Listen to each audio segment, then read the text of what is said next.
میں نے جب دیکھا کہ یہ تھوڑا سا انکمفرٹیبل لگ رہا ہے تو انہوں نے خود ہی مجھ سے پوچھ لیا کہ ہاں بھی آپ کا کیا خیال ہے.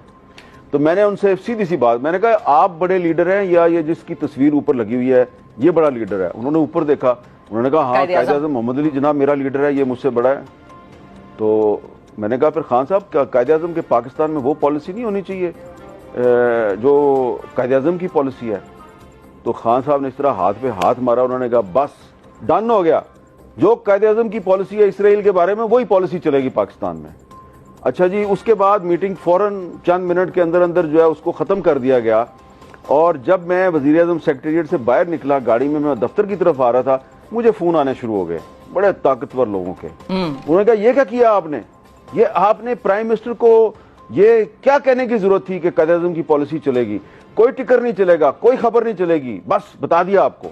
اچھا اب آپ بتائیں کہ محمد میر صاحب جو ہیں ان کا قصور یہ تھا کہ انہوں نے وزیر اعظم پاکستان کو یہ بتایا کہ بانی پاکستان کی اسرائیل کے بارے میں کیا پالیسی ہے.